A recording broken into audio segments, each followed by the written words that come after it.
Hi, Leslie Rogowski here, Creative Director for the BeadSmith, with another Facebook Live.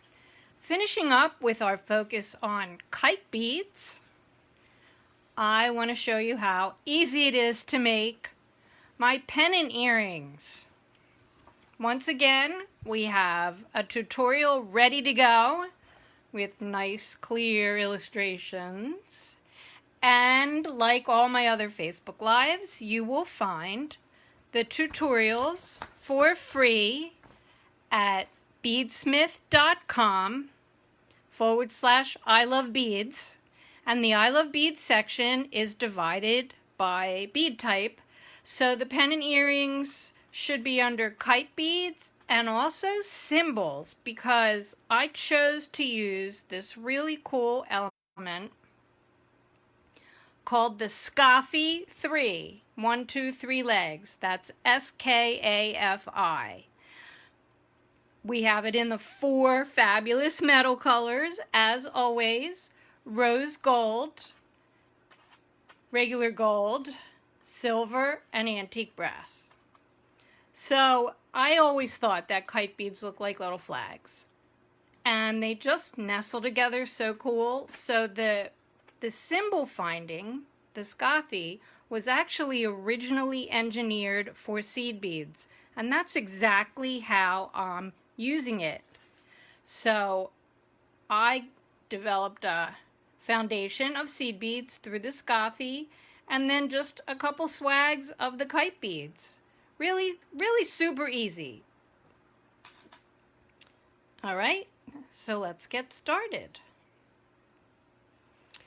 I have a, an 28 length, 28 inch piece of thread, and I'm going to string a stopper bead first.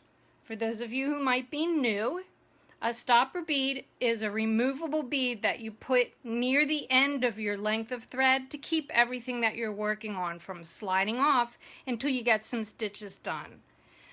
You want to leave a tail unless you're instructed otherwise, just long enough to thread onto a needle to weave in when you're finished. So it doesn't have to be much longer than, 4 inches normally.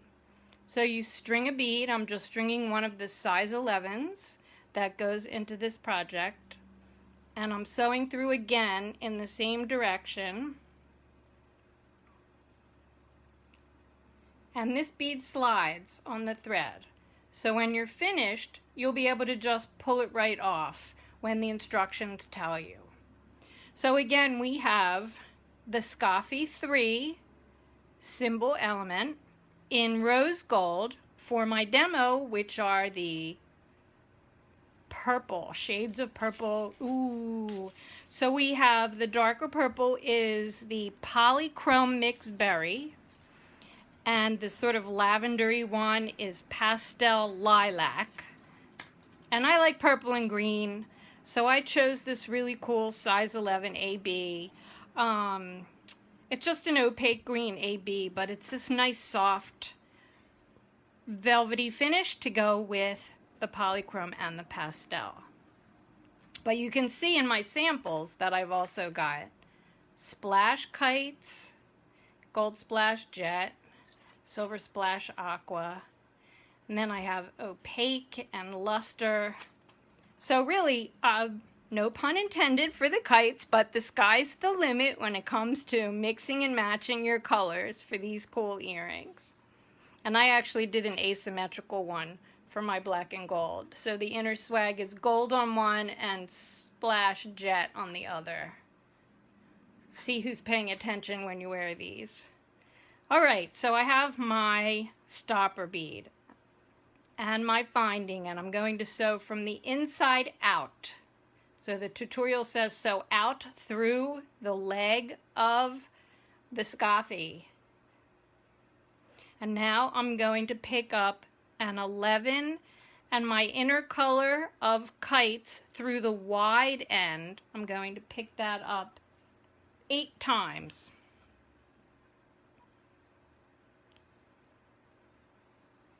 Now you always want to check to make sure when you're working with 2-hole beads that both of the holes are open. So when I pick one up, when I string one, I just give a look-see through the other hole. You should be able to see daylight on the other side. So that's 1.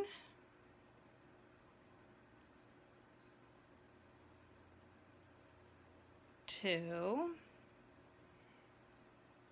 Now you also want to look, sometimes you do get mutant beads. There's actually a lot of handwork in the manufacturing of these. So you want to make sure, like, this kite has a little bit of an indentation. I'm going to put that aside.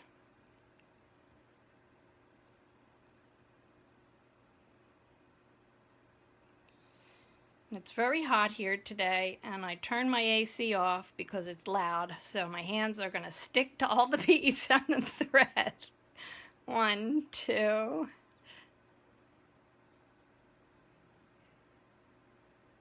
And an 11. Oh, see, this one I can't get my needle through. Off to the side it goes. 4. 5. 6. And an 11. 7. And an 11. 8. And my last 11. Pull it down.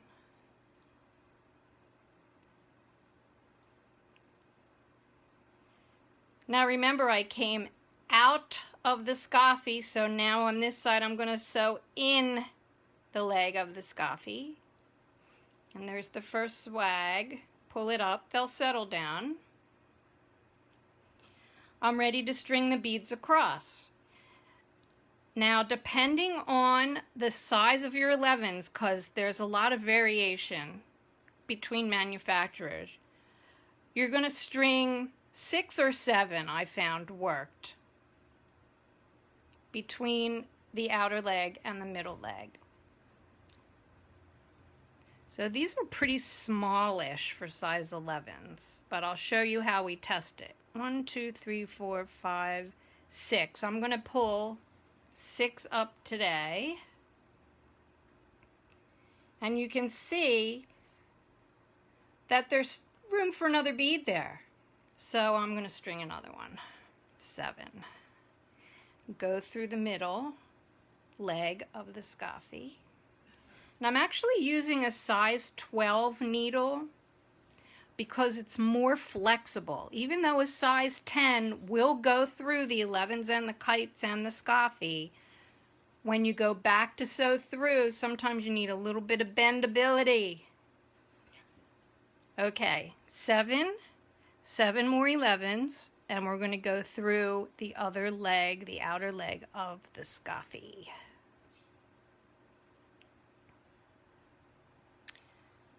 Now you're going to move, you have that stopper bead there. So you're going to want to take the stopper bead off. And before we go through, I'm just holding it with my fingers. 2, 3, 4, 5, whoops, I lost my beads. 7. I'm going to pull my beads down, and we're going to knot the working thread to the tail thread, so the knot is on the inside of the leg of the Skafi between the last bead that you strung and the element. And I'm going to put that down here.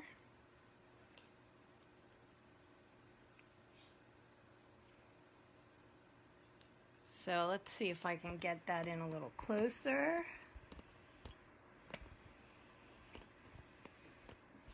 Nope, my phone's not cooperating. Well, the knot is in between the last leg of the Skafi and the last seed bead, and it's just a square knot. You do a half hitch and then a half hitch. But we're not going to trim the tail yet, because when we finish this, the working thread comes back to meet the tail again, and you're going to make another little knot there before you weave your threads in.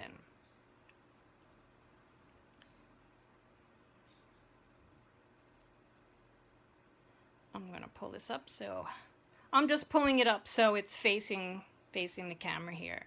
You want to pull it snug. The knot has a little bit of slide to it, so your swag is nice. Now we're going to sew out through that leg. Don't sew through the knot that you just made. And through the first 11 here, that was strong, and through the first kite wide end. Just like that. Now we're going to reverse direction. We want to step up to come through the outer hole of the kite so we can string that outer swag. So I'm just going to sew out through the tip end of the kite.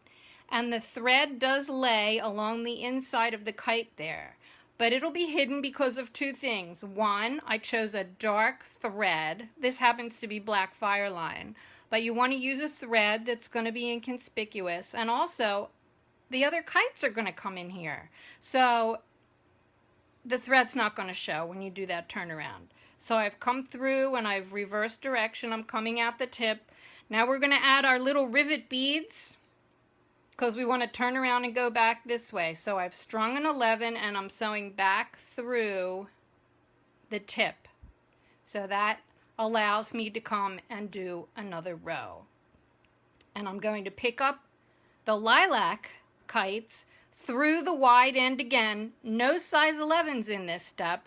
And I'm just going to snug those kites in between the berry colored polychrome kites. Again, you should check the outer holes. It's a good habit, even though in this project we're not going to be sewing through those outer holes. They're just going to be a little extra detail.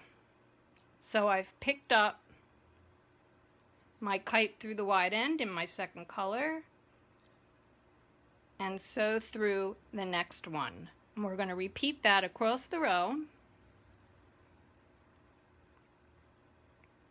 Pick it up through the wide end and pull it through. Pick it up through the wide end and make sure it's untwisted. There we go. I told you my hands are a little sticky because it's hot here in Philadelphia. Okay. Pick these up. We'll be picking up. Now this kite, I'm going to discard this. This has a little bit of a flaw in it, so I'm doing that. I'm going to go across the whole row, picking up the kites, sewing through the next kite.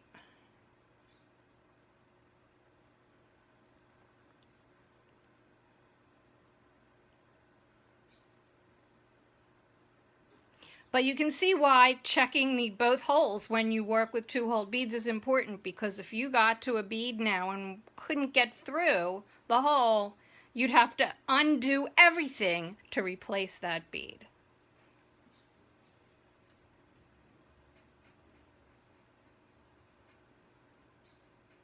All right, now, like we have the little rivet bead here to turn around, we're going to pick up an 11 and we're going to sew back through the tip of the kite, just the kite.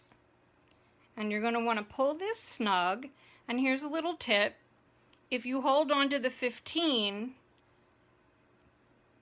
it acts kind of like a little pulley and it'll let you pull that snug. Now I'm going to reverse direction and sew out through the wide end again.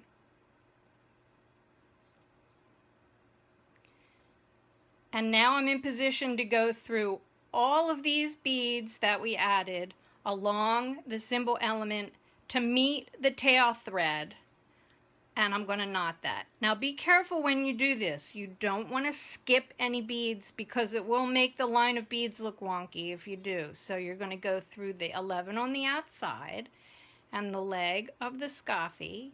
And I'm carefully guiding the needle through. And I want to make sure I get the middle leg of the Skafi when I'm sewing through and all the way back. Now, it may be hard, because the working thread is inside the Skafi, and I just came outside the leg. That's okay if your needle does that all the way, because it's actually easier to now go back through just the leg of the Skafi with this nice little flexible size 12 and bring it back to where it meets the tail. And now I'm going to knot these together with a square knot, which is basically just 2 hitches, and I'm going to make sure that knot is right there in between the outside leg and the inside bead, and I'm going to make 1 more hitch.